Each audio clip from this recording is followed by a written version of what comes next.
ಯಾವ್ಯಾವುದೋ ಸಂಘಟನೆಗಳು ತಮಗೆ ಬೇಕಾದ ಕಾರ್ಯಕ್ರಮಗಳನ್ನು ಸಾರ್ವಜನಿಕ ಸ್ಥಳಗಳಲ್ಲಿ, ಸ್ಕೂಲ್ ಮೈದಾನಗಳಲ್ಲಿ, ಮುಜರಾಯಿ ಜಾಗಗಳಲ್ಲಿ, ಸರ್ಕಾರದ ಜಾಗಗಳಲ್ಲಿ ತನಗಿಷ್ಟ ಬಂದ ಹಾಗೆ ಮಾಡೋದಾದರೆ ಸರ್ಕಾರ ಏನು ಮಾಡಬೇಕು?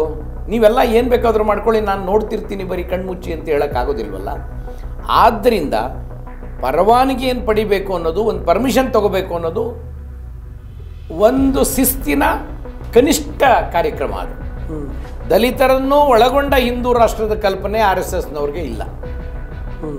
ಅವರಿಗೆ ದಲಿತರು ಬೇಕು. ಯಾಕೆ? ದಲಿತರಿಲ್ಲದೆ ಹೋದರೆ ಯಾರು ಕಸ ಗುಡಿಸೋರು, ಯಾರು ಮಲ ಎತ್ತವ್ರು, ಯಾರು ಈ ಕನಿಷ್ಠ ಕೆಲಸಗಳನ್ನು ಮಾಡ್ತಕ್ಕಂಥವ್ರು ಬೇಕಲ್ಲ ಸಮಾಜಕ್ಕೆ. ಆದ್ದರಿಂದ ದಲಿತರಿರಬೇಕು.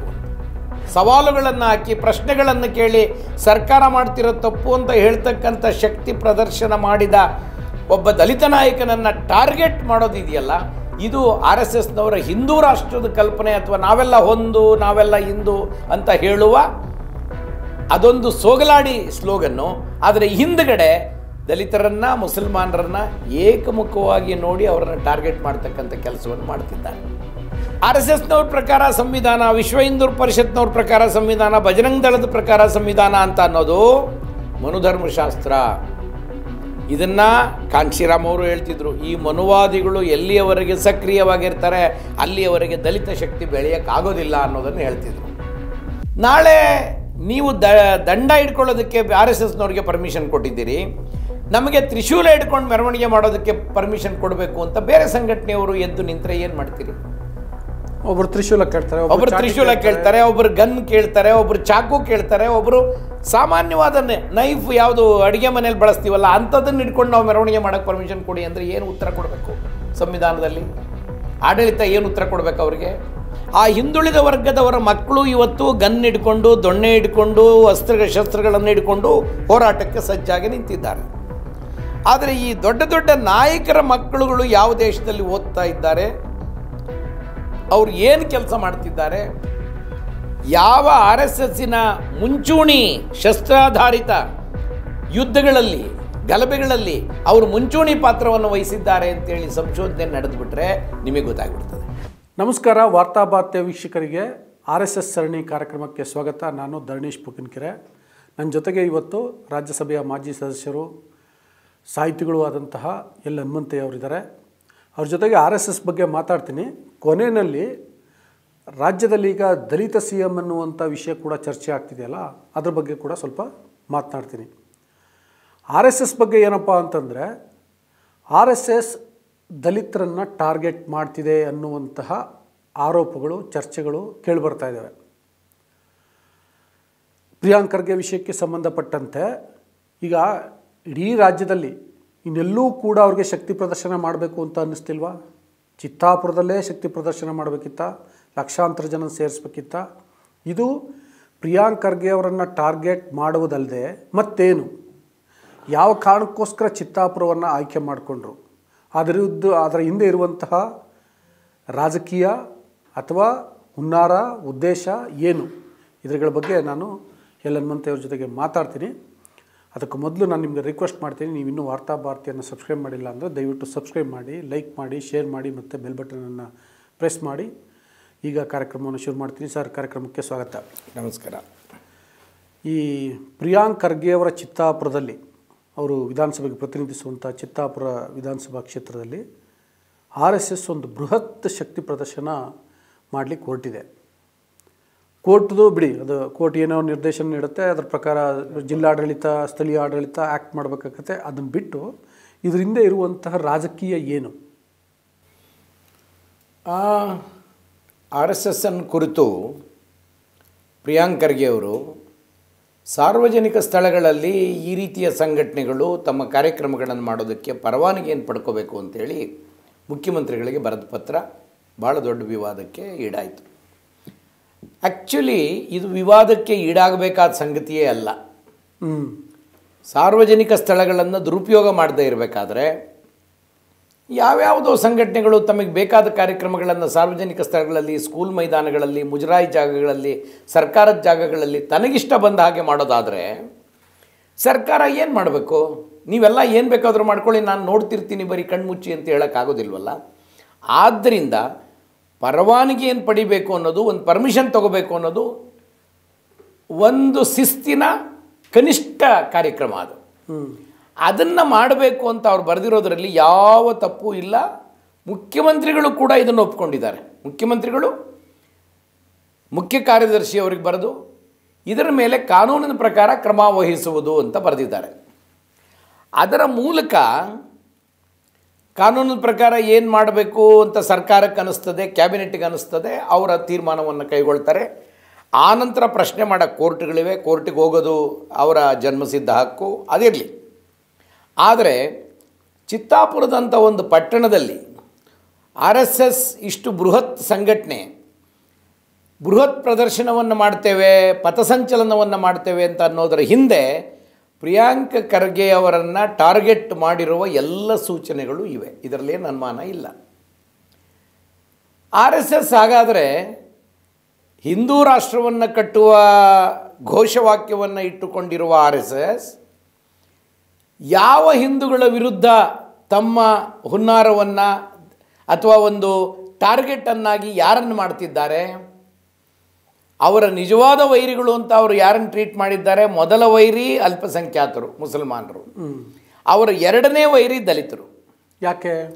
ಭಾಳ ಸರಳವಾದ್ದು. ದಲಿತರು ಇವತ್ತು ಸಮಾನತೆಯನ್ನು ಕೇಳೋಕ್ಕೆ ಪ್ರಾರಂಭ ಮಾಡಿದ್ದಾರೆ. ದಲಿತರು ಪುರೋಹಿತಶಾಹಿಯನ್ನು ನೇರವಾಗಿ ವಿರೋಧ ಮಾಡೋದಕ್ಕೆ ಆರಂಭ ಮಾಡಿದ್ದಾರೆ. ದಲಿತರು ಅಂಬೇಡ್ಕರ್ ನಡೆದ ಹಾದಿಯಲ್ಲಿ ಹಿಂದೂ ಧರ್ಮವನ್ನು ತ್ಯಜಿಸಿ ಬೌದ್ಧ ಧರ್ಮಕ್ಕೆ ಮತಾಂತರ ಹೊಂದ್ತಾ ಇದ್ದಾರೆ. ಮತ್ತು ಬೇರೆ ಬೇರೆ ಧರ್ಮಗಳಿಗೂ ದಲಿತರು ಮತಾಂತರ ಆಗ್ತಿದ್ದಾರೆ. ಕ್ರಿಶ್ಚಿಯನ್ ಧರ್ಮಕ್ಕಾಗಿದ್ದಾರೆ, ಮುಸಲ್ಮಾನ್ ಧರ್ಮಕ್ಕಾಗಿದ್ದಾರೆ, ಬಸವಣ್ಣನ ಧರ್ಮಕ್ಕಾಗಿದ್ದಾರೆ. ಇವೆಲ್ಲ ಇದೆ. ಹಾಗಾದರೆ ಹಿಂದೂ ಧರ್ಮವನ್ನು ಕಾಪಾಡಬೇಕು ಅನ್ನುವ ಅವರ ಘೋಷವಾಕ್ಯ ಇದೆಯಲ್ಲ, ಅದರ ಹಿಂದೆ ಇರುವ ಬಹುದೊಡ್ಡ ಹುನ್ನಾರ ಏನು ಅಂದರೆ, ಈ ಹಿಂದೂ ಧರ್ಮ ಅನ್ನೋದು ಪುರೋಹಿತಶಾಹಿ ಧರ್ಮ. ಕುವೆಂಪು ಅವ್ರ ಮಾತಿನಲ್ಲಿ ವೈದಿಕ ಧರ್ಮ, ಪುರೋಹಿತಶಾಹಿ ಧರ್ಮ. ಅದನ್ನು ಹಿಂದೂ ರಾಷ್ಟ್ರ ಅಂತ ಕರೀತಾರೆ ಹೊರತು ದಲಿತರನ್ನು ಒಳಗೊಂಡ ಹಿಂದೂ ರಾಷ್ಟ್ರದ ಕಲ್ಪನೆ RSSನವ್ರಿಗೆ ಇಲ್ಲ. ಅವರಿಗೆ ದಲಿತರು ಬೇಕು. ಯಾಕೆ? ದಲಿತರಿಲ್ಲದೆ ಹೋದರೆ ಯಾರು ಕಸ ಗುಡಿಸೋರು? ಯಾರು ಮಲ ಎತ್ತವ್ರು? ಯಾರು ಈ ಕನಿಷ್ಠ ಕೆಲಸಗಳನ್ನು ಮಾಡ್ತಕ್ಕಂಥವ್ರು ಬೇಕಲ್ಲ ಸಮಾಜಕ್ಕೆ. ಆದ್ದರಿಂದ ದಲಿತರು ಇರಬೇಕು ಅಂತ.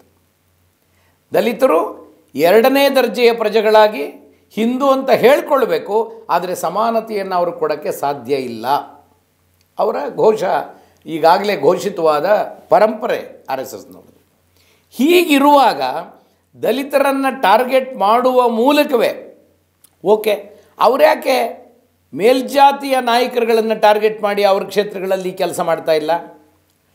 ಮಲ್ಲಿಕಾರ್ಜುನ ಖರ್ಗೆ ಅವರನ್ನು ಪ್ರತಿ RSSನ ಕಾರ್ಯಕರ್ತನೂ ಸಂಚಾಲಕರು ಅವ್ರ ಕ್ಷೇತ್ರದಲ್ಲಿ ಬಂದು ಮನೆ ಮನೆಗೆ ಕ್ಯಾಂಪೇನ್ ಮಾಡಿ ಅವರು ಸೋಲೋವರೆಗೆ ವಿರಮಿಸಲಿಲ್ಲ. ಹೌದೌದು, ವಿರಮಿಸಲಿಲ್ಲ. ಮಲ್ಲಿಕಾರ್ಜುನ್ ಖರ್ಗೆ ಅವರೇ ಹೇಳೋ ಪ್ರಕಾರ RSSನವರು ಪಾರ್ಲಿಮೆಂಟ್ನಲ್ಲಿ ಮೋದಿಯವರನ್ನು ನೇರ ಸವಾಲುಗಳನ್ನು ಹಾಕಿ ಪ್ರಶ್ನೆಗಳನ್ನು ಕೇಳಿ ಸರ್ಕಾರ ಮಾಡ್ತಿರೋ ತಪ್ಪು ಅಂತ ಹೇಳ್ತಕ್ಕಂಥ ಶಕ್ತಿ ಪ್ರದರ್ಶನ ಮಾಡಿದ ಒಬ್ಬ ದಲಿತ ನಾಯಕನನ್ನು ಟಾರ್ಗೆಟ್ ಮಾಡೋದಿದೆಯಲ್ಲ, ಇದು RSSನವರ ಹಿಂದೂ ರಾಷ್ಟ್ರದ ಕಲ್ಪನೆ ಅಥವಾ ನಾವೆಲ್ಲ ಒಂದು ನಾವೆಲ್ಲ ಹಿಂದೂ ಅಂತ ಹೇಳುವ ಅದೊಂದು ಸೋಗಲಾಡಿ ಸ್ಲೋಗನ್ನು. ಆದರೆ ಹಿಂದುಗಡೆ ದಲಿತರನ್ನು ಮುಸಲ್ಮಾನರನ್ನು ಏಕಮುಖವಾಗಿ ನೋಡಿ ಅವರನ್ನು ಟಾರ್ಗೆಟ್ ಮಾಡ್ತಕ್ಕಂಥ ಕೆಲಸವನ್ನು ಮಾಡ್ತಿದ್ದಾರೆ. ಆದ್ದರಿಂದ ಇವತ್ತು ಅಲ್ಲ ಇಲ್ಲಿ ಒಂದು ಅವತ್ತು ಮಲ್ಲಿಕಾರ್ಜುನ್ ಖರ್ಗೆ, ಇವತ್ತು ಪ್ರಿಯಾಂಕ್ ಖರ್ಗೆ ಅವರು ಪ್ರಶ್ನೆ ಮಾಡಿದ್ದೇ ತಪ್ಪ? ನನ್ನ ಪ್ರಕಾರ ಅವರು ಪ್ರಶ್ನೆ ಮಾಡಿರೋದು ಸಂವಿಧಾನಾತ್ಮಕವಾಗಿದೆ, ಕಾನೂನಿನ ಪ್ರಕಾರ ಸರಿಯಾಗಿದೆ. RSSನ್ನು ಯಾರೂ ಪ್ರಶ್ನೆ ಮಾಡಬಾರ್ದು ಅನ್ನುವ ಒಂದು ರೀತಿಯ ಸೊಕ್ಕನ್ನು ತೋರಿಸ್ತಾವ್ರಲ್ಲ RSSನ ನಾಯಕರೆಲ್ಲರೂ, ಬಹಳ ಅನ್ಯಾಯ ಅದು. ನಮ್ಮ ಸಮಾಜ ಇದನ್ನು ಅರ್ಥ ಮಾಡ್ಕೋಬೇಕು ಅಂತ ನನಗನ್ನಿಸ್ತದೆ. ನೋಡಿ, RSSನವ್ರ ಬಗ್ಗೆ ಯಾರಾದರೂ ಮಾತನಾಡಿದ್ರೆ ಅದ್ರಿಗೆ ಉತ್ತರ ಕೊಡುವ ಸೌಜನ್ಯ ತೋರಬೇಕು ಒಂದು ಸಂಘಟನೆ. ಉದಾಹರಣೆಗೆ, ನೀವು ಯಾಕೆ ರಿಜಿಸ್ಟರ್ ಮಾಡಿಸಿಲ್ಲ ಅಂದರೆ ಅವರು ಇವತ್ತಿನವರೆಗೆ ಯಾರೂ ಉತ್ತರ ಕೊಟ್ಟಿಲ್ಲ, ಅದಕ್ಕೆ ಎಲ್ಲೂ ಉತ್ತರ ಕೊಟ್ಟಿಲ್ಲ. ಏನದು ಉತ್ತರ ಕೊಡಬೇಕಾದ ಅಗತ್ಯ ಇಲ್ಲ ಅನ್ನುವಂಥ ಉದ್ದಟತನ ಅದು. ನಮ್ಮನ್ನೇ ಯಾರು ಕೇಳೋರು? ನಾವು ಪ್ರಪಂಚದಲ್ಲಿಯೇ ದೊಡ್ಡ ಸಂಘಟನೆ, ವಿಶ್ವದ ಬೇರೆ ಬೇರೆ ದೇಶಗಳಲ್ಲಿ ನಮ್ಮ ಸಂಘಟನೆಯ ವಾರಸುದಾರರಿದ್ದಾರೆ. ನಾವು ಯಾರಿಗೆ ಉತ್ತರ ಕೊಡಬೇಕು? We are above the constitution ಅನ್ನುವ ಅರ್ಥದಲ್ಲಿ ಮಾತನಾಡ್ತಾ ಇದ್ದಾರೆ. ಸಂವಿಧಾನಕ್ಕಿಂತ ಮೇಲೂ ಅಂತಲೇ ಹಂಗೆ ಮಾತಾಡ್ತಿರೋದು. ನಾವು ನಮ್ಮ ಸಂವಿಧಾನ ಬರುವವರೆಗೆ ಅಷ್ಟೇ ನಾವು ಇದನ್ನು ಒಪ್ಕೊಂಡಿರೋದು, ಇದ್ರ ಪ್ರಕಾರ ಅಂತ ಹೇಳ್ತಿರೋದು ಅವರು. ನಮ್ಮ ಸಂವಿಧಾನ ಬಂದರೆ ಈ ಸಂವಿಧಾನಕ್ಕೆ ಜಾಗ ಇಲ್ಲ ಅನ್ನೋದನ್ನು ಅನೇಕ ಸಂದರ್ಭದಲ್ಲಿ ನಮ್ಮ ಸಂವಿಧಾನ ಅಂದರೆ ಏನು ಅವ್ರ ಪ್ರಕಾರ? RSSನವ್ರ ಪ್ರಕಾರ ಸಂವಿಧಾನ, ವಿಶ್ವ ಹಿಂದೂ ಪರಿಷತ್ನವ್ರ ಪ್ರಕಾರ ಸಂವಿಧಾನ, ಬಜರಂಗ್ ದಳದ ಪ್ರಕಾರ ಸಂವಿಧಾನ ಅಂತ ಅನ್ನೋದು ಮನುಧರ್ಮಶಾಸ್ತ್ರ. ಇದನ್ನು ಕಾಂಶಿರಾಮ್ ಅವರು ಹೇಳ್ತಿದ್ರು, ಈ ಮನುವಾದಿಗಳು ಎಲ್ಲಿಯವರೆಗೆ ಸಕ್ರಿಯವಾಗಿರ್ತಾರೆ ಅಲ್ಲಿಯವರೆಗೆ ದಲಿತ ಶಕ್ತಿ ಬೆಳೆಯೋಕ್ಕಾಗೋದಿಲ್ಲ ಅನ್ನೋದನ್ನು ಹೇಳ್ತಿದ್ರು. ಇವತ್ತು ಅದೇ ಕೆಲಸವನ್ನು ಮಾಯಾವತಿಯವ್ರನ್ನ ಸದ್ದು ಇಲ್ಲದೆ ಮಾಡಿದವರು ಯಾರು? ಇದೇ ಮನುವಾದಿಗಳು. ಮಾಯಾವತಿ ಒಬ್ಬರೇ ಏನು ಬಹಳ ದೊಡ್ಡ ಭ್ರಷ್ಟಾಚಾರವನ್ನು ಮಾಡಿದ್ದಾರೆ ನಮ್ಮ ದೇಶದ ರಾಜಕಾರಣದಲ್ಲಿ ಅಂತ ನನಗೆ ಅನಿಸೋದಿಲ್ಲ. ಅವ್ರು ಮಾಡಿರಬಹುದು, ಅದರಲ್ಲಿ ನಾನು ಆ ವಿಚಾರದಲ್ಲಿ ಕಾಂಪ್ರಮೈಸ್ ಆಗೋದಿಲ್ಲ, ಮಾಡಿದರೆ ತಪ್ಪದು. ಆದರೆ ಅವರ ಪೂರ್ಣ ಸದ್ದನ್ನು ಅಡಗಿಸಿ ಅವರು ಚುನಾವಣೆಯನ್ನು ಮಾಡದೇ ಇರೋ ಥರ ಮಾಡಿ, ಚುನಾವಣಾ ಕಣಕ್ಕೆ ಇಳಿಯದೇ ಇರೋ ಥರ BSPಯನ್ನು ಮಾಡಿ ಉತ್ತರ ಪ್ರದೇಶವನ್ನು ಗೆಲ್ಲೋ ಪ್ರಯತ್ನವನ್ನು ಮಾಡಿದ್ರಲ್ಲ BJPನವರು, RSSನವರು. ಇದರ ಹಿಂದಿರುವ ಹುನ್ನಾರ ಏನು? ನೀವು ಆಳುವ ವರ್ಗ ಆಗಬಾರ್ದು, ಗುಲಾಮಗಿರಿಯ ವರ್ಗದಲ್ಲೇ ಇರಬೇಕು ನೀವು ನಿರಂತರವಾಗಿ ಅಂತ ಸಾವಿರಾರು ವರ್ಷಗಳಿಂದ ಯಾವ ತತ್ವಗಳನ್ನು ನಮ್ಮ ವೈದಿಕಶಾಹಿ ಹೇಳ್ತಾ ಇದೆಯೋ ಅದೇ ತತ್ವಗಳನ್ನು ಇವತ್ತು BJP ಹೊಸ ರೂಪದಲ್ಲಿ ಹೇಳ್ತಾ ಇದೆ ಅಷ್ಟೇ. ಅದಕ್ಕೆ ಪ್ರಿಯಾಂಕ ಖರ್ಗೆ ಅವರು ಟಾರ್ಗೆಟ್ ಆಗ್ತಾರೆ. ನಾಳೆ ಯಾರು ಬೇಕಾದರೂ ಆಗ್ಬೋದು, ಅದು ಪರಮೇಶ್ವರರು ಆಗ್ಬೋದು, ಮಹದೇವಪ್ಪ ಆಗ್ಬೋದು, ಇನ್ನೊಬ್ಬರು ಆಗ್ಬೋದು, ಮುನಿಯಪ್ಪ ಆಗ್ಬೋದು, ಗೊತ್ತಿಲ್ಲ. ಆದರೆ ಪ್ರಶ್ನೆ ಮಾಡುವವರನ್ನು ನಾವು ಉಸಿರು ಆಡಲು ಬಿಡುವುದಿಲ್ಲ ಅನ್ನುವ ಅವರ ಧೋರಣೆ ಇದೆಯಲ್ಲ, ಅದು ಪ್ರಜಾಪ್ರಭುತ್ವಕ್ಕೂ ಮೀರಿದ್ದು ಮತ್ತು ಸಂವಿಧಾನಕ್ಕೂ ಮೀರಿದ್ದು ಅಂತ ಹೇಳೋದು ಹೊರಟೆ ನಾನು. ನೀವು ಒಂದು ಪ್ರಶ್ನೆ ಕೇಳಿದ್ರಿ, ಪ್ರಿಯಾಂಕರಿಗೆ ಕೇಳಿದ್ದು ಸರಿಯಲ್ವಾ ಅಂತ. ಪ್ರಿಯಾಂಕರಿಗೆ ಅವರು ಮಾಡಿದ ಪ್ರಶ್ನೆಯನ್ನು ಈ ದೇಶದ ಲಕ್ಷಾಂತರ ಜನ ಮಾಡ್ತಿದ್ದಾರೆ ನನಗೆ ಗೊತ್ತಿರೋ ಹಾಗೆ. ಯಾವುದು? ಯಾಕೆ RSSನವರು ರಿಜಿಸ್ಟರ್ ಮಾಡಿಸಿಲ್ಲ ಅಂತ. ಆಮೇಲೆ RSSಗೆ ಬರುವ ಸಂಪನ್ಮೂಲಗಳನ್ನು ಲೆಕ್ಕ ಕೊಡಬೇಕಲ್ಲ ಸಾರ್ವಜನಿಕವಾಗಿ. ಹೌದು, ಸಾರ್ವಜನಿಕ ಸಂಘಟನೆಯೊಂದು ಸಕ್ರಿಯವಾಗಿ ಕೆಲಸ ಮಾಡ್ತಿರುವ ಯಾವುದೇ ಸಂದರ್ಭದಲ್ಲಿ ಸಾರ್ವಜನಿಕರ ಮುಂದೆ ಲೆಕ್ಕಪತ್ರಗಳನ್ನು ಇಡ್ತಕ್ಕಂಥದ್ದು ಅವರ ನೈತಿಕ ಜವಾಬ್ದಾರಿ. ನಮಗೆ ಇಷ್ಟು 1000 ಕೋಟಿ ಬಂದಿದೆ ದೇಣಿಗೆಯಾಗಿ ಅಂತ ಹೇಳಿದ್ರೆ ಅದು ಅವ್ರ ಹಕ್ಕು. ಆ ಸಂಘಟನೆ ಮೇಲೆ ಲಕ್ಷಾಂತರ ಕೋಟ್ಯಾಂತರ ಜನರು ಅಭಿಮಾನ ಬಿಟ್ಟು ಕೋಟ್ಯಾಂತರ ರೂಪಾಯಿಯನ್ನು ಕೊಟ್ಟರೆ ನಾನು ಸಂತೋಷ ಪಡೋನೆ. ಆದರೆ ಅದಕ್ಕೊಂದು ಲೆಕ್ಕಾಚಾರ ಇಡಬೇಕಲ್ಲ, ನೀವು ಜನರ ಮುಂದೆ ಹೇಳಬೇಕಲ್ಲ. ಸಹಕಾರ ಸಂಘಗಳ ಅಡಿಯಲ್ಲಿ ರಿಜಿಸ್ಟ್ರೇಷನ್ ಮಾಡಬೇಕಲ್ಲ, ಹೋಗಲಿ ಕಂಪ್ನಿ ಆ್ಯಕ್ಟಲ್ಲಿ ರಿಜಿಸ್ಟರ್ ಮಾಡಬೇಕಲ್ಲ, ಅಥವಾ ಇನ್ಯಾವುದೇ ನಮ್ಮ ಸಂವಿಧಾನದ ಅಡಿಯಲ್ಲಿ. ಸಂವಿಧಾನದಲ್ಲಿ ನೀವು ಸಂಘ ಕಟ್ಟೋದಕ್ಕೆ ನಿಮಗೆ ಅವಕಾಶ ಇದೆ, ಅದರಲ್ಲಿ ಯಾವ ಮುಲಾಜು ಇಲ್ಲ. ಸಂಘ ಕಟ್ಕೊಳ್ಳಿ, ತಪ್ಪಿಲ್ಲ. ಆ ಸಂಘಕ್ಕೆ 100 ವರ್ಷ ಆಗಿದೆ ಅಂತ ನೀವೇ ಹೇಳ್ತಿದ್ದೀರಿ. 100 ವರ್ಷಗಳಿಂದಲೂ ನಾವು ರಿಜಿಸ್ಟರ್ ಮಾಡಿಸಿಲ್ಲ ಅನ್ನೋದಕ್ಕೆ ಕಾರಣ ಏನು ಅಂತ ಆದರೂ ಹೇಳಬೇಕಲ್ಲ ಜನರಿಗೆ. ನಿಮ್ಮ ಪ್ರಕಾರ ಕಾರಣ ಏನು? ನನಗನ್ನಿಸ್ತದೆ ಭಾಳ ಜನ ಈ ಮಾತನ್ನು ಹೇಳಿದ್ದಾರೆ, ರಿಜಿಸ್ಟರ್ ಮಾಡಿಸಿದ್ರೆ ಲೆಕ್ಕ ಕೊಡಬೇಕಾಗತ್ತೆ ಅಂತ. ಲೆಕ್ಕ ಕೊಡುವುದಷ್ಟೇ ಅಲ್ಲ, ನಮ್ಮ ಕಾನೂನಿನ ನಿಬಂಧನೆಗಳಿಗೆ ಒಳಪಟ್ಟು ನಡೆದುಕೊಳ್ಳಬೇಕಾಗುತ್ತದೆ. ಈಗ ಕಾನೂನಿನ ನಿಬಂಧನೆಗಳಿಗೆ ಒಳಪಡದೆ ಕೆಲಸ ಮಾಡ್ತಿರ್ತಕ್ಕಂಥದ್ದನ್ನು ಕಾಣ್ತಾ ಇದ್ದೇವೆ. ಒಂದು ಭಾಳ ಇಂಟ್ರೆಸ್ಟಿಂಗ್ ಆದ ಅಂಶವನ್ನು ನಾನು ಕೇಳಲ್ಪಟ್ಟೆ. ಈ ಭಾರತೀಯ ನ್ಯಾಯ ಸಂಹಿತೆ IPC ಕೋಡಿಂದ ಭಾರತೀಯ ನ್ಯಾಯ ಸಂಹಿತೆ ಆದಮೇಲೆ ದೊಣ್ಣೆ ಹಿಡಿದು ಪ್ರದರ್ಶನ ಪಥಸಂಚಲನ ಮಾಡುವುದು ಕಾನೂನು ಪ್ರಕಾರ ಅಪರಾಧವಾಗಿತ್ತು. Section AA ಬರ್ತದು. ಆದರೆ ಭಾರತೀಯ ನ್ಯಾಯ ಸಂಹಿತೆ ಆದಾಗ ಭಾಳ ಬುದ್ಧಿವಂತಿಕೆಯಿಂದ ಆ ಸೆಕ್ಷನ್ನನ್ನೇ ತೆಗೆದು ಹಾಕಿಬಿಟ್ಟಿದ್ದಾರೆ. ಏನು, ಕೋಲನ್ನು ಹಿಡಿದು ಪಥಸಂಚಲನ ಮಾಡೋದು ಕಾನೂನಿನ ಪ್ರಕಾರ ಅಪರಾಧ ಅಂತ ಏನು ಹೇಳಿದ್ರು ಅದನ್ನು ಸಂತೋಷ್ ಹೆಗ್ಡೆಯವರು ಕೂಡ ಹೇಳಿದ್ದಾರೆ. ಅವರು ಅನೇಕ ವಿಚಾರಗಳಲ್ಲಿ RSSನನ್ನು ಒಪ್ಪಿಕೊಂಡು, ಇದು ನನಗೆ ಅನ್ನಿಸ್ತದೆ ಅದೊಂದು ಅಸ್ತ್ರ ಶಸ್ತ್ರಗಳನ್ನು ಹಿಡಿದು ಪಥಸಂಚಲನವನ್ನು ಸಾವಿರಾರು ಜನ ಲಕ್ಷಾಂತರ ಜನ ಸಾರ್ವಜನಿಕವಾಗಿ ಮಾಡತಕ್ಕಂಥದ್ದು ಜನರನ್ನು ಭಯಭೀತರನ್ನಾಗಿ ಮಾಡುವ ಒಂದು ತಂತ್ರ, ಅದು ಮಾಡತಕ್ಕದ್ದಲ್ಲ ಅಂತ ಹೇಳಿದ್ದಾರೆ. ಈಗ ನಾಳೆ ತ್ರಿಶೂಲದ ಸಂಬಂಧಪಟ್ಟಂಗೂ ಕೂಡ ತ್ರಿಶೂಲ, ಯಾಕಂದರೆ ಅದು ಧರ್ಮದ ಸಂಕೇತ, ಹಾಗಾಗಿ ತ್ರಿಶೂಲ ಇಟ್ಕೊಂಡು ಹೋಗ್ಬೋದು ಅನ್ನೋವಂಥದ್ದು ಮಾಡಿದ್ರೆ ಇಲ್ಲ. ಈಗ ನೋಡಿ, ಹಿಂದೆ ಇಂಥ ಪ್ರಯೋಗವನ್ನು ಲಾಲು ಪ್ರಸಾದ್ ಮಾಡಿದರು. ಲಾಲು ಪ್ರಸಾದ್ ಅವರು ಎಲ್ರಿಗೂ ತ್ರಿಶೂಲ ಕೊಟ್ಟು ಮೆರವಣಿಗೆ ಮಾಡಿ ಅಂತ ಹೇಳಿದರು. ಇದೇ BJPಯವರು ಆಗ ಅದನ್ನು ಅಪೋಸ್ ಮಾಡಿದ್ರು, ಇದು ಮಾಡತಕ್ಕದ್ದಲ್ಲ ಅಂತ. ಆದರೆ ನಾವು ದೊಣ್ಣೆ ಇಟ್ಕೊಂಡಿದ್ದೀವಿ, 100 ವರ್ಷದ ಇತಿಹಾಸ ಇದೆ, ಎಲ್ಲೂ ಅಹಿತಕರ ಘಟನೆ ನಡೆದಿಲ್ಲ ಅನ್ನುವ ಪ್ರೊಟೆಕ್ಷನ್ ತಗೊಂಡು ಅದನ್ನು ಮಾಡ್ಬೋದು ಅಂತ ಅವರೇ ತೀರ್ಮಾನ ಮಾಡಿಕೊಂಡಿದ್ದಾರೆ. ಇದು ನಮ್ಮ ಸಮವಸ್ತ್ರದ ಭಾಗ ಅಂತ ಹೇಳ್ತಾರೆ. ನಾವು ಟೋಪಿ ಹಾಕ್ತೀವಿ, ಈಗ ಚಡ್ಡಿ ಇದ್ದವ್ರು ಪ್ಯಾಂಟ್ ಹಾಕ್ತೀವಿ, ಒಂದು ಯೂನಿಫಾರ್ಮ್ ಇದೆ ನಮಗೆ, ಅದು ನಾನೇನು ಯೂನಿಫಾರ್ಮನ್ನು ಅಪರಾಧ ಅಂತ ಪರಿಗಣಿಸೋದಿಲ್ಲ, ಅವ್ರು ಹಾಕ್ಕೊಳ್ಳಿ, ಅವ್ರ ಸಂಘಟನೆಗೆ ಬಿಟ್ಟು ವಿಚಾರ. ಆದರೆ ನೀವು ದೊಣ್ಣೆಯನ್ನು ಲಕ್ಷಾಂತರ ಜನರು ಹಿಡಿದು ಸಾರ್ವಜನಿಕ ಜಾಗದಲ್ಲಿ ಪಥಸಂಚಲನವನ್ನು ಮಾಡಿ ಏನು ಸಂದೇಶವನ್ನು ಕೊಡ್ತೀರಿ ಸಾರ್ವಜನಿಕರಿಗೆ? ನೀವು ನಮ್ಮ ವಿರುದ್ಧ ಮಾತನಾಡಿದರೆ ಇದನ್ನು ಬಳಸ್ತೀವಿ ಅಂತ ಹೇಳ್ತೀರಾ, ನೀವು ನಮ್ಮ ಜೊತೆಗೆ ಭಿನ್ನಾಭಿಪ್ರಾಯ ಇಟ್ಕೊಂಡ್ರೆ ನಾವು ಯುದ್ಧಕ್ಕೆ ಸಿದ್ಧವಾಗಿದ್ದೇವೆ ಅಂತ ಹೇಳ್ತೀರಾ. ಯಾವುದನ್ನು ಹೇಳುವ ಪ್ರಯತ್ನವನ್ನು ಮಾಡ್ತಾ ಇದ್ದೀರಿ? ಆ ಪ್ರಶ್ನೆಗೆ ಉತ್ತರ ಹೇಳಬೇಕಲ್ಲ ಅವರು. ನಾಳೆ ನೀವು ದಂಡ ಹಿಡ್ಕೊಳ್ಳೋದಕ್ಕೆ RSSನವ್ರಿಗೆ ಪರ್ಮಿಷನ್ ಕೊಟ್ಟಿದ್ದೀರಿ, ನಮಗೆ ತ್ರಿಶೂಲ ಹಿಡ್ಕೊಂಡು ಮೆರವಣಿಗೆ ಮಾಡೋದಕ್ಕೆ ಪರ್ಮಿಷನ್ ಕೊಡಬೇಕು ಅಂತ ಬೇರೆ ಸಂಘಟನೆಯವರು ಎದ್ದು ನಿಂತರೆ ಏನು ಮಾಡ್ತೀರಿ? ಒಬ್ಬರು ತ್ರಿಶೂಲ ಕೇಳ್ತಾರೆ, ಒಬ್ಬರು ಗನ್ ಕೇಳ್ತಾರೆ, ಒಬ್ಬರು ಚಾಕು ಕೇಳ್ತಾರೆ, ಒಬ್ಬರು ಸಾಮಾನ್ಯವಾದ ನೈಫ್ ಯಾವುದು ಅಡುಗೆ ಮನೇಲಿ ಬಳಸ್ತೀವಲ್ಲ ಅಂಥದ್ದನ್ನು ಹಿಡ್ಕೊಂಡು ನಾವು ಮೆರವಣಿಗೆ ಮಾಡೋಕ್ಕೆ ಪರ್ಮಿಷನ್ ಕೊಡಿ ಅಂದರೆ ಏನು ಉತ್ತರ ಕೊಡಬೇಕು? ಸಂವಿಧಾನದಲ್ಲಿ ಆಡಳಿತ ಏನು ಉತ್ತರ ಕೊಡಬೇಕು ಅವರಿಗೆ?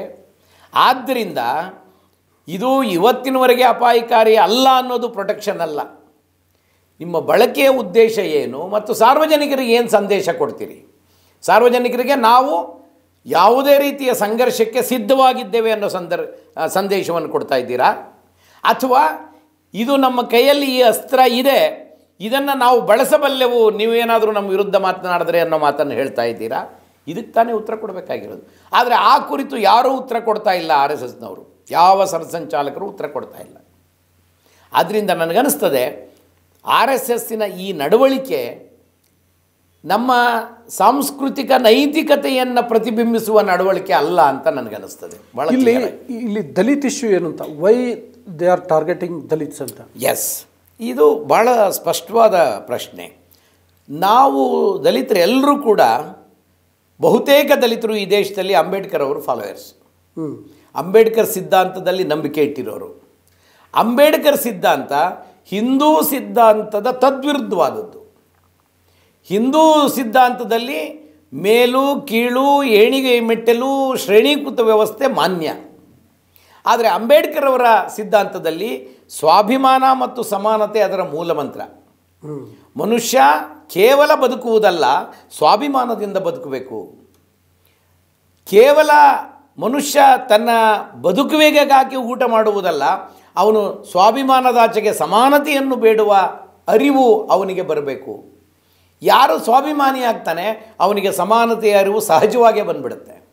ಸೊ ಈ ದೇಶದ 25% ಜನರು, ಅಂದರೆ ಸುಮಾರು 30-35 ಕೋಟಿ ಜನರು ಸ್ವಾಭಿಮಾನವನ್ನು ಕೇಳೋದಕ್ಕೆ ಶುರು ಮಾಡಿದ್ಮೇಲೆ ಅದು ಸಹಜವಾಗಿ ಮನುಧರ್ಮಶಾಸ್ತ್ರದ ವಿರುದ್ಧವಾದ ನಿಲುವು. ನೀವು ಮನುಧರ್ಮಶಾಸ್ತ್ರವೇ ನಮ್ಮ ಮೂಲಮಂತ್ರ ಅಂತ ಹೇಳ್ಕೊಳ್ಳೋರಿಗೆ ಮನುಧರ್ಮಶಾಸ್ತ್ರದ ವಿರುದ್ಧವಾಗಿ ನಾವು ಏನು ಬೇಕಾದರೂ ಮಾಡಬಲ್ಲೆವು, ನಮ್ಮ ಸ್ವಾಭಿಮಾನಕ್ಕಾಗಿ ನಾವು ರಕ್ತ ಚೆಲ್ಲಬಲ್ಲೆವು ಅನ್ನುವ ಸಂದೇಶವನ್ನು ನಮ್ಮ ಅನೇಕ ದಲಿತ ಸಂಘಟನೆಗಳು ಬಹಳ ವರ್ಷಗಳಿಂದ ಕೊಡ್ತಾ ಇರೋದರಿಂದ ಸಹಜವಾಗಿ RSSನವರ ಮೂಲ ತತ್ವಕ್ಕೆ ಅದು ತದ್ವಿರುದ್ಧವಾಗಿದೆ. ಆದ್ದರಿಂದ ಅವರು ಟಾರ್ಗೆಟ್ ಆಗಿದ್ದು ಅಸಹಜ ಏನಲ್ಲ, ಸಹಜವಾಗಿಯೇ ಟಾರ್ಗೆಟ್ ಆಗಿದ್ದಾರೆ ಅಂತ ನನಗನ್ನಿಸ್ತಿದೆ. ಆಮೇಲೆ RSSನವರು ದಲಿತರ ಮೇಲೆ ಆಗಿರುವ ದೌರ್ಜನ್ಯ ಪ್ರಕರಣಗಳನ್ನು, ಸರ್ಕಾರದಲ್ಲಿ ರಿಜಿಸ್ಟರ್ ಆಗಿರುವ ಪ್ರಕರಣಗಳನ್ನು ಪ್ರತಿ ವರ್ಷ ಕ್ರೈಮ್ ರಿಪೋರ್ಟ್ ಬರ್ತಿದೆ. ಆ ರಿಪೋರ್ಟಲ್ಲಿ 56,000, 66,000, 76,000 ವರ್ಷಕ್ಕೆ ಇಂಥ ಪ್ರಕರಣಗಳು ದಾಖಲಾಗ್ತಾ ಇರೋವು. ದಾಖಲಾಗದ ಪ್ರಕರಣಗಳು ಇನ್ನಷ್ಟಿವೆ. ಆದರೆ ಒಂದು ಬಾರಿ ಕೂಡ RSSನವರು, ದೇಶದ ಸಾಂಸ್ಕೃತಿಕ ಚಿಂತಕರು, ಇಡೀ ದೇಶವನ್ನು ನಾವು ರಕ್ಷಣೆ ಮಾಡ್ತೀವಿ, ಹಿಂದೂಗಳನ್ನು ರಕ್ಷಣೆ ಮಾಡೋ ಜವಾಬ್ದಾರಿ ನಮ್ಮ ಮೇಲಿದೆ ಅಂತ ಹೇಳ್ತಕ್ಕಂಥ ಪ್ರತಿಯೊಬ್ಬ ಕಾರ್ಯಕರ್ತ, ಸರಸಂಚಾಲಕ, ಪ್ರತಿಯೊಬ್ಬ ಸ್ವಯಂ ಸೇವಕ ದಲಿತರ ಮೇಲೆ ಈ ರೀತಿಯ ದೌರ್ಜನ್ಯಗಳನ್ನು ನಾವು ಸಹಿಸೋದಿಲ್ಲ, ಹಾಗೆ ಮಾಡಿದವ್ರ ವಿರುದ್ಧ ನಾವು ಹೋರಾಟ ಮಾಡ್ತೇವೆ ಅಂತ ಒಂದು ಹೇಳಿಕೆಯನ್ನು ನಾವು ಕಳೆದ 100 ವರ್ಷಗಳಲ್ಲಿ ನೋಡಿಲ್ವಲ್ಲ. ಇದು ಸಹಜವಾಗಿ ನಡೆಯುತ್ತೆ ಅಂತಾರೆ.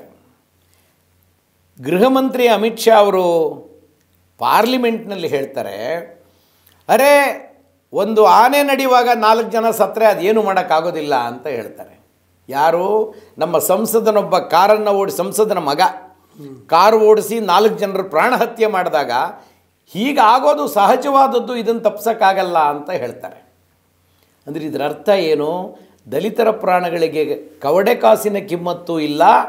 ಈ ದೇಶದಲ್ಲಿ ಪ್ರಾಣಕ್ಕೆ ಬೆಲೆ ಇರೋದು ಅಂದರೆ ಮೇಲ್ಜಾತಿಯ ಮೇಲ್ವರ್ಗದ ಜನರ ಪ್ರಾಣಗಳಿಗೆ ಮಾತ್ರ ಕವಡೆ ಕಾಸಿನ ಕಿಮ್ಮತ್ತಿದೆ ಅಂತ. ಒಬ್ಬ ಅಲ್ಪಸಂಖ್ಯಾತನನ್ನು ಯಾವುದಾದ್ರೂ ಊರಿನಲ್ಲಿ ಆರೋಪದ ಮೇಲೆ, ಸಂಶಯದ ಮೇಲೆ, ಅವನೇ ಕಲ್ಪನೆ ಮಾಡಿಕೊಂಡಿದ್ರ ಮೇಲೆ ಕೊಂದು ಹಾಕ್ತಾರೆ ಅಂದರೆ ಅದಕ್ಕೇನು ಯಾರೂ ದುಃಖಪಟ್ಟಿದ್ದನ್ನು ನಾನು ನೋಡಲಿಲ್ಲ. ಒಂದು RSS ಸಂಘಟನೆ ದುಃಖಪಟ್ಟಿದ್ದು ಒಂದಿನ ನಾನು ನೋಡಿಲ್ಲ. ಅದೇ ರೀತಿ ದಲಿತರು ಇಡೀ ದೇಶದ ತುಂಬ ದೌರ್ಜನ್ಯಕ್ಕೊಳಗಾದಾಗ, ಬಹಳ ಪ್ರಸಿದ್ಧವಾದ ಘಟನೆ ಹಾಥ್ರಾಸ್, ಸರ್ಕಾರವೇ ನಿಂತು ದೌರ್ಜನ್ಯಕ್ಕೊಳಗಾದ, ಅತ್ಯಾಚಾರಕ್ಕೊಳಗಾದ ಹೆಣ್ಣು ಮಗಳ ಮುಖವನ್ನು, ದೇಹವನ್ನು ತಂದೆ ತಾಯಿಗಳಿಗೆ ಒಪ್ಪಿಸ್ದೆ ಸುಟ್ಟು ಹಾಕೋ ಕೆಲಸವನ್ನು ಮಾಡ್ತಾರೆ ಅಂದರೆ RSS ಅವತ್ತು ಮಾತನಾಡಲಿಲ್ಲ. ಆ ಕುರಿತು ಸತ್ಯ ಏನು ಅಂತ ವರದಿ ಮಾಡೋದಕ್ಕೆ ಹೋದ ಅನೇಕರು ಜೈಲಿನಲ್ಲಿ ಕೊಳಿತಿದ್ದಾರೆ. RSS ಅವ್ರ ಪರವಾಗಿ ಮಾತನಾಡೋದಿಲ್ಲ. ಯಾಕೆ? ಅವ್ರಿಗೆ ಇರೋ ಸಂವಿಧಾನದ ಈ ಆಶಯಗಳಲ್ಲಿ ಯಾವ ನಂಬಿಕೆಯೂ ಇಲ್ಲದೆ ಇರೋದು. ನಂಬಿಕೆ ಇದ್ದಿದ್ದರೆ, ಪ್ರಜಾಪ್ರಭುತ್ವದಲ್ಲಿ ಇಂಥ ವಿಚಾರಗಳಿಗೆ ನಂಬಿಕೆ ಇದೆ ಅಂದರೆ ಅವರು ಬೀದಿಗೆ ಬಂದು ಮಾತಾಡಬೇಕಾಗಿತ್ತು. ಹಿಂದೂಗಳ ಒಳಿತಿನ ಬಗ್ಗೆ ಮಾತನಾಡ್ತಾರೆ. ನನಗೆ ಭಾಳ ದೊಡ್ಡ ನಂಬಿಕೆ ಇವತ್ತು ಇರೋದು ಯಾವ ಹಿಂದೂಗಳ ಬಗ್ಗೆ ಮಾತನಾಡ್ತಿದ್ದಾರೆ ಅಂತ. ಕಟ್ಟಕಡೆಯ ಹಿಂದೂ ಯಾರು? ಅಸ್ಪೃಶ್ಯರು. ಇವತ್ತು ದೌರ್ಜನ್ಯಗಳು ನಡೀತಿರೋದು ಯಾರ ಮೇಲೆ? ಅಸ್ಪೃಶ್ಯರ ಮೇಲೆ. ಕೊಲೆ, ಸುಲಿಗೆ, ಅತ್ಯಾಚಾರಗಳಾಗ್ತಿರೋದು ಯಾರ ಮೇಲೆ? ಅಸ್ಪೃಶ್ಯರ ಮೇಲೆ. ಆದರೆ ಆ ಅಸ್ಪೃಶ್ಯರ ದೌರ್ಜನ್ಯಗಳನ್ನು ಕುರಿತು ಮೋಹನ್ ಭಾಗವತರು ಒಂದು ದಿನ ಮಾತಾಡಿದ್ದು ನಾನು ನೋಡಲಿಲ್ವಲ್ಲ. ಅಮೇರಿಕದಲ್ಲಿ ನಡೆದ ಘಟನೆಗೆ ತೀಕ್ಷ್ಣ ಪ್ರತಿಕ್ರಿಯೆ ಕೊಡ್ತಾರೆ. ಪ್ರಪಂಚದ ಬೇರೆ ಬೇರೆ ದೇಶಗಳಲ್ಲಿ ನಡೆಯುವ ಘಟನೆಗಳನ್ನು ಕುರಿತು ಪ್ರತಿಕ್ರಿಯೆ ಮಾಡ್ತಾರೆ ತಮ್ಮ ಸಭೆಗಳಲ್ಲಿ. ಆದರೆ ತನ್ನ ಸಹೋದರ ಸಾಯ್ತಿದ್ದಾನೆ, ತನ್ನ ಸಹೋದರಿಯ ಮೇಲೆ ಅತ್ಯಾಚಾರ ಆಗಿದೆ, ನಾನು ದನಿ ಎತ್ತಬೇಕು ಅಂತ ಎತ್ತೋದಿಲ್ವಲ್ಲ. ಇದರ ಅರ್ಥ ಏನು? ಅವರು ಸಹೋದರ ಮತ್ತು ಸಹೋದರಿ ಅಂತ ಪರಿಗಣಿಸಿಲ್ಲ. ನಂಬರ್ 1. ನಂಬರ್ 2, ಸಹೋದರ ಸಹೋದರಿ ಅಂತ ಅವ್ರನ್ನ ತಿಳ್ಕೊಂಡಿಲ್ಲ. ನೀವು ಹಿಂದೂಗಳು ಅಲ್ಲ ಅಂತಲಾದರೂ ಹೇಳಿಬಿಟ್ರೆ ಅವ್ರ ದಾರಿ ಅವ್ರು ನೋಡ್ಕೊಳ್ತಾರೆ. ಆದರೆ ನೀವು ಹಿಂದೂಗಳು ಅಂತ ಹೇಳ್ತಾರೆ. ನೀವು ಹಿಂದೂಗಳು ಏನಕ್ಕೆ ಇರಬೇಕು ಅಂದರೆ, ನಮ್ಮ ಸೇವೆ ಮಾಡಲು ಹಿಂದೂಗಳು ಇರಬೇಕು, ಮೇಲ್ವರ್ಗದವರು ಸೇವೆ ಮಾಡೋದಕ್ಕೆ. ಇದನ್ನೇ ಮನುಧರ್ಮಶಾಸ್ತ್ರ ಹೇಳೋದು. ಈಗ ನೀವು 35% ಜನ ದಲಿತರಿದ್ದಾರೆ, 35 ಕೋಟಿ ದಲಿತರಿದ್ದಾರೆ ಅಂತ ಹೇಳಿದ್ರಿ. ಅಂದರೆ 25% ಹೌದು, ಕಡಿಮೆ ಆಯಿತಾ. ಈಗ ಈ ಮೇಲ್ಜಾತಿಯ ಅಥವಾ ಮನುವಾದವೇ ಶ್ರೇಷ್ಠ ಅಂತ ಹೇಳುವ ಜಾತಿ ಅಬ್ಬಬ್ಬ ಅಂದರೆ ದೇಶದಲ್ಲಿ ಒಂದು 3% ಇರ್ಬೋದು. ಆ 3% ಜನ ಅಲ್ಲಲ್ಲ, ಈ 25% ಜನನ್ನ ನಾನು ಎದುರಾಕೋಬೋದು, ಅವ್ರನ್ನ ನಾವು ಹೆಂಗೆ ಬೇಕಂಗೆ ದುಡಿಸ್ಕೊಳ್ಬೋದು, ಅವ್ರ ಮೇಲೆ ಹೆಂಗೆ ಬೇಕಂಗೆ ಶೋಷಣೆ ಮಾಡ್ಬೋದು ಅಂತ ಹೊರಟಿದೆಯಲ್ಲ, ಈ ಧೈರ್ಯ ಹೆಂಗೆ ಬರುತ್ತೆ ನೋಡಿ. ಇದು ವೆರಿ ಇಂಟ್ರೆಸ್ಟಿಂಗ್ ಕ್ವೆಶ್ಚನ್. ಇದು RSS ಮತ್ತು ಹಿಂದೂ ಸಂಘಟನೆಗಳು ಯಾವತ್ತೂ ಸತ್ಯ ಹೇಳೋದಿಲ್ಲ. ಯಾವಾಗಲೂ ಬೇರೆಯವರ ಹೆಗಲ ಮೇಲೆ ಗನ್ನಿಟ್ಟು ಇನ್ನೊಬ್ಬರಿಗೆ ಹೊಡಿತಿರ್ತಾರೆ. ಹೆಗಲು ಬೇರೆಯ ಒಂದು ಯಾಕೆ ಅಂದರೆ, ಇವತ್ತು ಯಾರು ಹಿಂದೂ ಸಂಘಟನೆಯ ಹೆಸರಿನಲ್ಲಿ ಕೊಲೆ ಸುಲಿಗೆಗೆ ಒಳಗಾಗುತ್ತಿರುವವರು ಯಾರು? ನಮ್ಮ ಹಿಂದುಳಿದ ವರ್ಗದ ಯುವಕರು, ಕೆಲವರು ದಲಿತರು. ನನಗೆ ಭಾಳ ಗಾಬರಿಯಾದದ್ದು, ಆ ಗೌರಿಯನ್ನು ಕೊಂದವರು ದಲಿತ ಹುಡುಗರು ಅಂತ ಗೊತ್ತಾದಾಗ, ಕಲಬುರಗಿ ಅವ್ರನ್ನ ಹೊಡೆದವರು ಹಿಂದುಳಿದ ವರ್ಗದ ಹುಡುಗರು ಅಂತ ಗೊತ್ತಾದಾಗ, ಅವರಿಗೆ ಉನ್ಮಾದವನ್ನು ಉಂಟು ಮಾಡಿ, ಉನ್ಮತ್ತತೆಯನ್ನು ಅವರ ತಲೆಯಲ್ಲಿ ತುಂಬಿ ಅವರನ್ನು ಇಂಥ ಕೆಲಸಕ್ಕೆ ಬಳಸಿಕೊಳ್ಳುವ ತಂತ್ರಗಾರಿಕೆ ಇದೆಯಲ್ಲ, ಅದರಲ್ಲಿ RSS ಭಾಳ ಯಶಸ್ವಿಯಾಗಿದೆ. ಕಳೆದ 100 ವರ್ಷಗಳಲ್ಲಿ ಅವರ ಯಶಸ್ಸಿನ ಗುಟ್ಟು ಇದು. RSSನಲ್ಲಿ ನಾವು ತುಂಬ ಆರೋಪ ಮಾಡೋದೊಂದು ಮಾತಿದೆ. ನೀವು ಯಾರನ್ನಾದರೂ ದಲಿತರನ್ನು ಉನ್ನತ ಹುದ್ದೆಗಳಿಗೆ ನೇಮಕ ಮಾಡಿದ್ದೀರೋ ಅಂತ ಕೇಳ್ತಿರ್ತೀವಿ. ಅವ್ರು ಇಲ್ಲ ಅಂತಲೇ ಹೇಳೋದು, ಮತ್ತು ಅವ್ರಿಗೇನು ಸರಿ ಅನ್ನಿಸ್ತದೆ ಅವನ್ನೇ ಮಾಡೋದು. ಇರಲಿ, ಭಾಗವತರು, ಆಮೇಲೆ ಇನ್ನೊಬ್ಬರು ಭಾರದ್ವಾಜು, ಇನ್ನೊಬ್ಬರು ಇವರು ಅಂಥವ್ರು ಇರ್ತಾರೆ. ಅದು ಇವತ್ತು ಭಾಳ ದೊಡ್ಡ ಪ್ರಶ್ನೆ ಎಲ್ಲ ಕಡೆ ಎದ್ದಿರೋದು, ಈ ತಿಳುವಳಿಕೆಯನ್ನು ನಾವು ಬಹುಸಂಖ್ಯಾತರ ನಡುವೆ ತೆಗೆದುಕೊಂಡು ಹೋಗಬೇಕು, ಕೇಳಬೇಕು ಅವ್ರನ್ನ. ಹಿಂದುಳಿದ ವರ್ಗಗಳು ದೊಡ್ಡ ಪ್ರಮಾಣದಲ್ಲಿವೆ ನಮ್ಮ ದೇಶದಲ್ಲಿ. ಹೌದು. ಆ ಹಿಂದುಳಿದ ವರ್ಗದವರ ಮಕ್ಕಳು ಇವತ್ತು ಗನ್ ಹಿಡ್ಕೊಂಡು, ದೊಣ್ಣೆ ಹಿಡ್ಕೊಂಡು, ಶಸ್ತ್ರಗಳನ್ನು ಹಿಡ್ಕೊಂಡು ಹೋರಾಟಕ್ಕೆ ಸಜ್ಜಾಗಿ ನಿಂತಿದ್ದಾರೆ. ಆದರೆ ಈ ದೊಡ್ಡ ದೊಡ್ಡ ನಾಯಕರ ಮಕ್ಕಳುಗಳು ಯಾವ ದೇಶದಲ್ಲಿ ಓದ್ತಾ ಇದ್ದಾರೆ, ಅವರು ಏನು ಕೆಲಸ ಮಾಡ್ತಿದ್ದಾರೆ, ಯಾವ RSSನ ಮುಂಚೂಣಿ ಶಸ್ತ್ರಾಧಾರಿತ ಯುದ್ಧಗಳಲ್ಲಿ, ಗಲಭೆಗಳಲ್ಲಿ ಅವರು ಮುಂಚೂಣಿ ಪಾತ್ರವನ್ನು ವಹಿಸಿದ್ದಾರೆ ಅಂತೇಳಿ ಸಂಶೋಧನೆ ನಡೆದುಬಿಟ್ರೆ ನಿಮಗೆ ಗೊತ್ತಾಗ್ಬಿಡ್ತದೆ. ಇಲ್ಲ ಅವರು ದಲಿತ ಹುಡುಗರಾಗಿರಬೇಕು, ಇಲ್ಲ ಹಿಂದುಳಿದ ವರ್ಗದ ಹುಡುಗರಾಗಿರಬೇಕು. ಇವರುಗಳಿಗಿರುವ ದೊಡ್ಡ ಕೆಲಸ ಏನು ಅಂದರೆ ತಿಳುವಳಿಕೆ ಇಲ್ಲದೆ ಇರೋದು. ಮತ್ತು RSS ಮೇಲೆ ಏನು ಹೇಳ್ತಿದೆ, ಸದಾ ವತ್ಸಲೆ, ಭಾರತ ಮಾತೆಯನ್ನು ರಕ್ಷಿಸ್ತೇವೆ, ಸಂಸ್ಕೃತಿಯನ್ನು ಉಳಿಸ್ಕೊಳ್ತೇವೆ ಅನ್ನೋ ಏನು ಮಾತಾಡ್ತಾರೆ, ಅದಕ್ಕೆ ಮರುಳಾಗಿ ನಾವು ಸಂಸ್ಕೃತಿಯ ರಕ್ಷಕರು ಅಂತೇಳಿ ಇವರು ತಿಳ್ಕೊಂಡು ಪಾಪ ಬಲಿಯಾಗ್ತಾ ಇದ್ದಾರೆ. ಇವತ್ತು ಮಂಗಳೂರಿನಲ್ಲಿ ಸತ್ತಿರುವ ಎಲ್ಲ ಹುಡುಗರನ್ನು ನೋಡಿ, ಅವರು ಹಿಂದುಳಿದ ವರ್ಗದ ಹುಡುಗರು. ಜೈಲಿನಲ್ಲಿರೋರು ನೋಡಿ, ಅವರು ಹಿಂದುಳಿದ ವರ್ಗದ ಹುಡುಗರು. ಅಲ್ಲಿ ಮೇಲ್ಜಾತಿಯ ಅಥವಾ ಸಮಾಜದ ಅತ್ಯುನ್ನತ ಸ್ತರದಲ್ಲಿ ಇರುವವರ ಮಕ್ಕಳು ಯಾರೂ ಜೈಲಿಗೆ ಹೋಗಿಲ್ಲ, ಯಾರೂ ಈ ಘಟನೆಗಳಲ್ಲಿ ಸಿಕ್ಕಾಕ್ಕೊಂಡಿಲ್ಲ, ಯಾರೂ ಪ್ರಾಣತ್ಯಾಗ ಮಾಡಿಲ್ಲ. ಇದರ ಅರ್ಥ ಈ ದಡ್ರಿಗೆ ಅರ್ಥ ಆಗ್ತಿಲ್ವಲ್ಲ ಹಿಂದುಳಿದ ವರ್ಗಗಳಿಗೆ. ಇವರು ಗನ್ ಹಿಡ್ಕೊಂಡು, ಇವರು ದೊಣ್ಣೆ ಹಿಡ್ಕೊಂಡು ಹೊಡೆದಾಟದಲ್ಲಿ ನಿರತರಾಗಿ ಇನ್ನೊಬ್ಬನ ತಲೆ ಹೊಡೆದು ಯಾತಕ್ಕಾಗಿ ಅನ್ನೋ ತಿಳುವಳಿಕೆ ಬರದೇ ಇರೋದೇ ಇದಕ್ಕೆಲ್ಲ ಕಾರಣ ಅಂತ ನನಗೆ ಅನ್ನಿಸ್ತದೆ. ಬಹುಶಃ ಒಂದು ನನಗೆ ಸ್ವಲ್ಪ ಸಮಾಧಾನದ ಸಂಗತಿ ಏನು ಅಂದರೆ, ಈ ದೇಶದ ದಲಿತರಿಗೆ ಬಹಳ ದೊಡ್ಡ ಎಚ್ಚರ ಉಂಟಾಗಿದೆ ಅಂಬೇಡ್ಕರ್ ಅವರ ಕಾರಣದಿಂದ. ಎಸ್, ಅಂಬೇಡ್ಕರ್ ಅವರ ಸಿದ್ಧಾಂತ ಎಷ್ಟು ದೊಡ್ಡ ಪ್ರಮಾಣದ ಎಚ್ಚರವನ್ನು ಉಂಟು ಮಾಡಿದೆ ಅಂದರೆ, ಅವರು RSSನವ್ರ ಜೊತೆ ಹೋಗೋದಕ್ಕೆ ಹಿಂಜರಿತಾರೆ, RSSನ ಸಂಘಟನೆಯಲ್ಲಿ ಪಾಲುದಾರರಾಗೋದಕ್ಕೆ ಹಿಂಜರಿತಾರೆ. ಕೆಲವರಿದ್ದಾರೆ, ಎಲ್ಲರೂ ಇಲ್ಲ ಅಂತ ಹೇಳಕ್ಕೆ ಬರಲ್ಲ. ಅವರಿಗೆ ತಿಳುವಳಿಕೆ ಕೊರತೆ ಇದೆ. ಓದೋರು ಬಿಟ್ಟು ಬಂದವರಿದ್ದಾರೆ, ತಮಗೆ ತಿಳುವಳಿಕೆ ಬಂದ ಮೇಲೆ ಇಲ್ಲ ಇದು ನಮ್ಮ ಸಂಘಟನೆ ಅಲ್ಲ ಅಂತ ಅರಿವು ಬಂದಿದೆ ಅವರಿಗೆ. ಅಂಬೇಡ್ಕರ್ ಅವರ ವಿಚಾರಗಳನ್ನು ಯಾರು ಪೂರ್ಣವಾಗಿ ಗಮನವಿಟ್ಟು ಮನನ ಮಾಡಿ ಓದಿಕೊಳ್ತಾನೆ, ಅವನು ಯಾವತ್ತೂ RSS ಮತ್ತು ಹಿಂದೂ ಸಂಘಟನೆಗಳ ಜೊತೆ ಇರೋಕ್ಕೆ ಸಾಧ್ಯವೇ ಇಲ್ಲ. ಆದರೆ ಆ ಓದಿನ ಕೊರತೆ ಈ ಹಿಂದುಳಿದ ವರ್ಗ ಮತ್ತು ದಲಿತ ವರ್ಗದಲ್ಲಿ ಹೆಚ್ಚಾಗಿದೆ ನನಗೆ ಗೊತ್ತಿರೋ ಪ್ರಕಾರ. ಇವತ್ತಿನ ಮಕ್ಕಳಿಗೆ ITBTಲಿರೋ ಆಸಕ್ತಿ ಅಂಬೇಡ್ಕರ್ ಸಿದ್ಧಾಂತದಲ್ಲಿ, ಗಾಂಧಿ ಸಿದ್ಧಾಂತದಲ್ಲಿ, ಲೋಹಿಯಾ ಸಿದ್ಧಾಂತದಲ್ಲಿ ಇಲ್ಲ, ಗೊತ್ತಿಲ್ಲ ಅವ್ರಿಗೆ. ಅವ್ರು ಯಾರೂ ಅವರಿಗೆ ತಿಳುವಳಿಕೆ ಬರೋ ಹಾಗೆ ಮಾಡಬೇಕಾದದ್ದು ನಮ್ಮೆಲ್ಲರ ಜವಾಬ್ದಾರಿ ಅಂತ ನನಗೆ ಅನ್ನಿಸ್ತದೆ. ಇವತ್ತಿನ ಈ ಕಾಲಮಾನದ ಬಹಳ ದೊಡ್ಡ ಜವಾಬ್ದಾರಿ ಈ ಸಮುದಾಯಗಳಿಗೆ ಈ ಸಿದ್ಧಾಂತಗಳನ್ನು ತಲೆಗೆ ತುಂಬುವ ಕೆಲಸವನ್ನು ಮಾಡಬೇಕು ಮತ್ತು RSSನ ಈ ದ್ವಿಮುಖ ನೀತಿಯನ್ನು ಬಯಲು ಮಾಡುವ ಕೆಲಸವನ್ನು ಮಾಡಬೇಕು. ಅದು ಮಾಡದೇ ಇದ್ದರೆ ಮತ್ತೆ ಆ ಸಂಚಿಗೆ ನಮ್ಮ ಹುಡುಗರು ದಿನ ಬಲಿಯಾಗೋದನ್ನು ನಾವೇ ನೋಡಬೇಕಾಗ್ತದೆ. ನೀವು ಮಾತಾಡ್ತಾ ಈ ಹಿಂದುಳಿದವರು ಮತ್ತು ದಲಿತರು ಇಬ್ಬರ ಬಗ್ಗೆ ಪ್ರಸ್ತಾಪ ಮಾಡಿದ್ವಿ.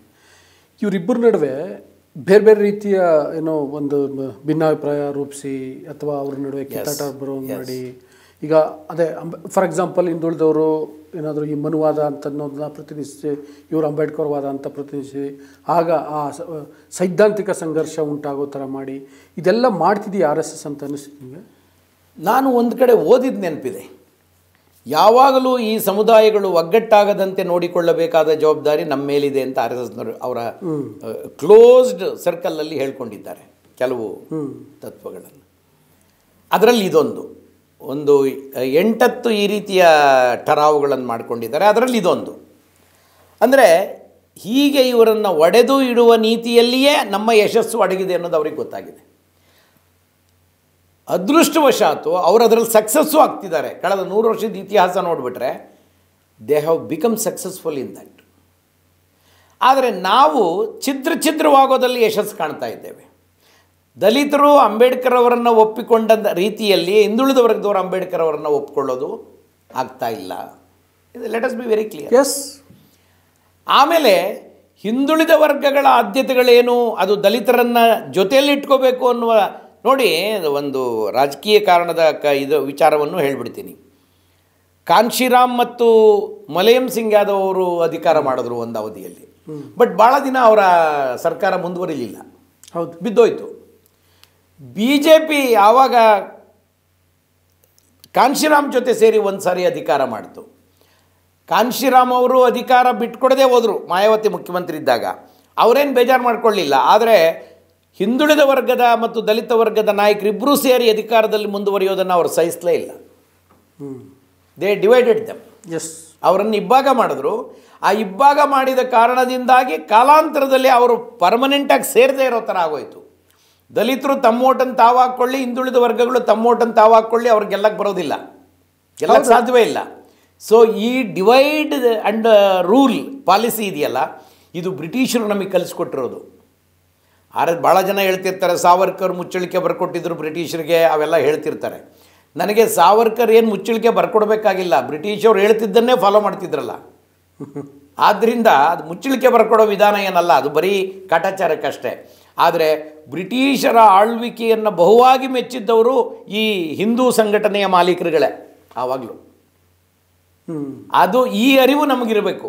ಆದರೆ ನಾವು RSSನ ವಿರುದ್ಧವಾಗಿ ಮೆಜಾರಿಟಿ ನಾವಿದ್ದೇವೆ, ಆದರೆ ಸಂಘಟಿತವಾಗಿ RSSನ ವಿರುದ್ಧವಾಗಿ ನಾವು ಸಂಘಟನೆ ಮಾಡೋಕ್ಕೆ ಸಾಧ್ಯ ಆಗಿಲ್ಲ. ಯಾಕೆ ನಮ್ಮಲ್ಲಿ ಹಿಂದುಳಿದ ವರ್ಗಗಳೆಲ್ಲವೂ ಭಾಳ ಹಿಂದುಳಿದ ವರ್ಗಗಳು ಹಿಂದೂಗಳು ಒಂದು ಅಂದ ತಕ್ಷಣ ಉತ್ತೇಜಿತರಾಗಿಬಿಡ್ತಾರೆ. ಹೌದು, ನಾನೊಬ್ಬ ಹಿಂದೂ, ನಾನು ರಕ್ಷಣೆ ಮಾಡಬೇಕು ಅಂತ.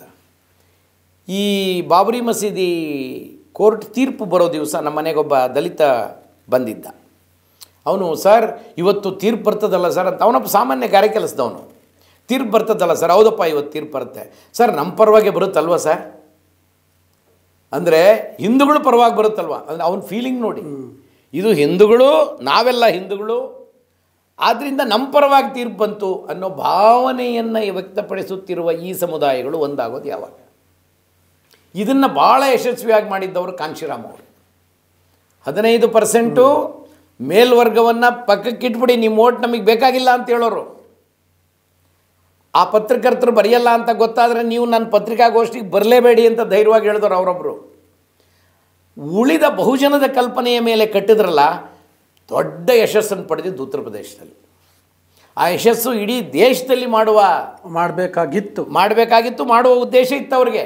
ನನಗೆ ಗೊತ್ತು, ಅವರು ಬಂದು ಕರ್ನಾಟಕಕ್ಕೆ ಬಂದಾಗ ನಮ್ಮನ್ನೆಲ್ಲ ಕರೆದು, ನಾನು ಅವರ ಅನೇಕ ಕ್ಯಾಂಪ್ಗಳಿಗೆ ಅಟೆಂಡ್ ಮಾಡಿದ್ದೀನಿ. ಹೇಳೋರು, ಉತ್ತರ ಪ್ರದೇಶಕ್ಕಿಂತಲೂ ಪ್ರಗತಿಪರವಾದ ರಾಜ್ಯ ಕರ್ನಾಟಕ ಮಾರಾಯ, ಇಲ್ಲಿ ಬಸವಣ್ಣ ಯಾವುದೋ ಕಾಲದಲ್ಲಿ ಹುಟ್ಟಿದ್ದಾನೆ, ಬಸವಣ್ಣನ ಅನುಯಾಯಿಗಳು ದೊಡ್ಡ ಪ್ರಮಾಣದಲ್ಲಿದ್ದಾರೆ, ದಲಿತರಿಗೆ ಬಹಳ ದೊಡ್ಡ ಶಕ್ತಿ ಬಂದಿದೆ ಇಲ್ಲಿ ಬೇರೆ ರಾಜ್ಯಗಳಿಗಿಂತಲೂ. ಮೈಸೂರು ಮಹಾರಾಜರು ದಲಿತರಿಗೆ ಆ ಕಾಲದಲ್ಲಿ ಶಕ್ತಿ ಕೊಟ್ಟವರು. ಬ್ರಿಟಿಷರ ಕಾಲದಲ್ಲಿ ಬ್ರಿಟಿಷರೇ ಮೈಸೂರಿನಲ್ಲಿ ನಮಗೆ ಕೆಲಸ ಇಲ್ಲ ಅಂತ ಬಿಟ್ಟೋದವರು.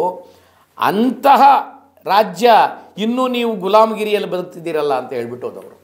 ಅಂದರೆ ಈ ಪೊಲಿಟಿಕಲ್ ಅವೇರ್ನೆಸ್ಸು ದಲಿತರಿಗೆ ಬರೋದಕ್ಕೆ ಸಾಧ್ಯ ಆಗಲಿಲ್ಲ.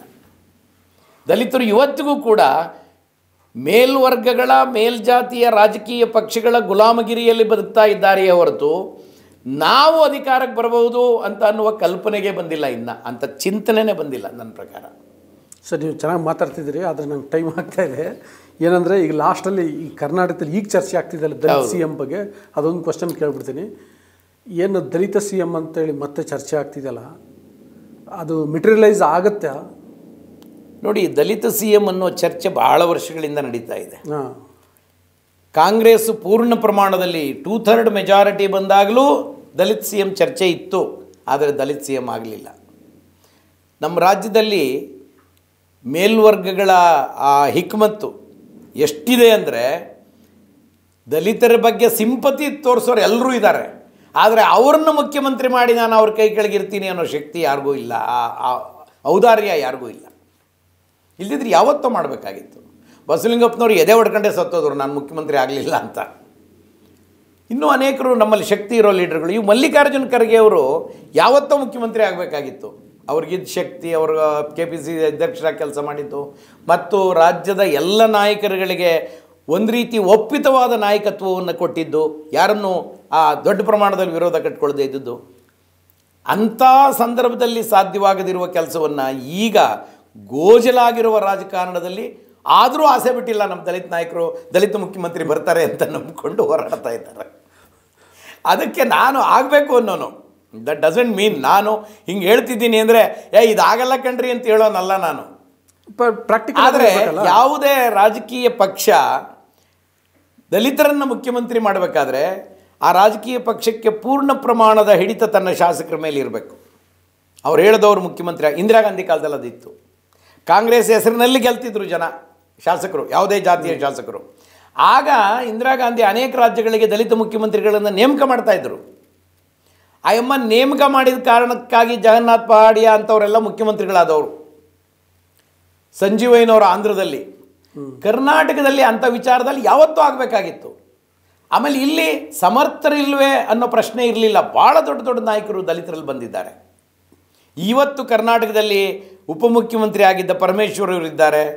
ನಮ್ಮ KH ಮುನಿಯಪ್ಪನವರು 7 ಸಾರಿ ರಾಜ್ಯಸಭೆ ಲೋಕಸಭೆಗೆ ಗೆದ್ದು ಹೋಗಿದ್ದಾರೆ. ಅಲ್ಲಿ 3 ಟರ್ಮ್ ಕಾಲ ಮಂತ್ರಿಯಾಗಿ ಕೆಲಸ ಮಾಡಿದ್ದಾರೆ. ಇವತ್ತಿಗೂ ರಾಜಕೀಯ ಪ್ರಭಾವ ಉಳಿಸ್ಕೊಂಡಿದ್ದಾರೆ. ಮಹದೇವಪ್ಪನವರಿದ್ದಾರೆ, ಮುಖ್ಯಮಂತ್ರಿ ಆಗುವ ಮೆಟೀರಿಯಲ್ ಇವರೆಲ್ಲ ಅಂತ ಹೇಳ್ತಿದ್ದೀನಿ. ಆದರೆ ಇವರೆಲ್ಲ ಮುಖ್ಯಮಂತ್ರಿ ಆಗೋದಕ್ಕೆ ಎಷ್ಟು ಪರದಾಡ್ತಿದ್ದಾರೆ ಅಂದರೆ, ನನಗೆ ಕರಳು ಕಿವುಚಿ ಬರ್ತದೆ. ಏನಪ್ಪ, ಮುಖ್ಯಮಂತ್ರಿ ಆಗುವ ಶಕ್ತಿ ಇರಬೇಕಾದವರು ಈ ರೀತಿಯ ಪ್ರಯತ್ನಗಳಿಗೆ ಗಂಟು ಬಿದ್ದಿದ್ದಾರಲ್ಲ, ಇದು ಆಗೋಕ್ಕುಂಟೆ, ಇದು ಸಾಧ್ಯವೇ ಅನ್ನೋ ಚರ್ಚೆ ಇವತ್ತು ನಡೀತಿದೆ. ಇದು ಬರೀ ಚರ್ಚೆಯಾಗಿ ಉಳಿಬಾರದು, ಆಗು ಮಾಡುವ ಕೆಲಸವನ್ನು ಪಕ್ಷಗಳು, ರಾಜಕೀಯ ಪಕ್ಷಗಳು ಔದಾರ್ಯದಿಂದ ಮತ್ತು ದಲಿತರಿಗೂ ಅಧಿಕಾರ. ಬಾಬಾ ಸಾಹೇಬ್ ಅಂಬೇಡ್ಕರ್ ಅವರು ಈ ರಿಸರ್ವೇಷನ್ ತಂದಾಗ ಹೇಳ್ತಾರೆ, ರಿಸರ್ವೇಷನ್ ನಮ್ಮೆಲ್ಲ ಸಮಸ್ಯೆಗಳನ್ನು ಪರಿಹಾರ ಮಾಡ್ತದೆ ಅಂತ ನಾನು ನಂಬಿಲ್ಲ, ಆದರೆ ಸಾರ್ವಜನಿಕ ಜೀವನದಲ್ಲಿ, ಸಾರ್ವಜನಿಕ ಆಡಳಿತದಲ್ಲಿ ನಮಗೆ ಪಾಲಿದೆ ಅನ್ನೋದನ್ನು ಸಾಬೀತು ಮಾಡೋದಕ್ಕೆ ರಿಸರ್ವೇಷನ್ ಬೇಕು, ಅದಕ್ಕೋಸ್ಕರ ನಾವು ಜಾರಿಗೆ ತರಬೇಕಿದನ್ನು ಅಂತ ಹೇಳ್ತಾರೆ. ಸಾರ್ವಜನಿಕವಾಗಿ ದಲಿತರು ಮುಖ್ಯಮಂತ್ರಿ ಆದ ತಕ್ಷಣ ಎಲ್ಲ ದಲಿತರು ಏನು ಸ್ವರ್ಗದಲ್ಲಿ ತೇಲಾಡೋದಿಲ್ಲ, ಇದೇ ಥರ ಇರ್ತದೆ ಪರಿಸ್ಥಿತಿ. ಆದರೆ ದಲಿತರೂ ಮುಖ್ಯಮಂತ್ರಿ ಆಗಬಲ್ಲರು, ಅವರು ಸಮರ್ಥವಾಗಿ ನಡೆಸಬಲ್ಲರು ಅನ್ನುವ ಒಂದು ಸಂದೇಶವನ್ನು ಕೊಡಬೇಕಲ್ಲ ಸಮಾಜಕ್ಕೆ. ಆ ಸಂದೇಶ ಕೊಡುವ ಈ ಕಾಲಮಾನದಲ್ಲಿ ಎಷ್ಟು ಪರದಾಡ್ತಿದ್ದಾರೆ ಅಂದರೆ ಅದು ನೋಡೋಕ್ಕೆ ಕೇಳೋಕ್ಕೆ ಆಗ್ತಾ ಇಲ್ಲ ಧರಣೀಶ್ನಲ್ಲಿ. Thank you sir. ವೀಕ್ಷಕರೇ, ಆಲ್ರೆಡಿ ಲೇಟ್ ಆಗಿದೆ, ನಿಮ್ಮ ಅಭಿಪ್ರಾಯ ತಿಳಿಸಿ. ಜೊತೆಗೆ ವಾರ್ತಾಭಾರತಿಯನ್ನು ಸಬ್ಸ್ಕ್ರೈಬ್ ಮಾಡಿ, ಲೈಕ್ ಮಾಡಿ, ಶೇರ್ ಮಾಡಿ ಮತ್ತು ಬೆಲ್ ಬಟನನ್ನು ಪ್ರೆಸ್ ಮಾಡಿ. Thank you.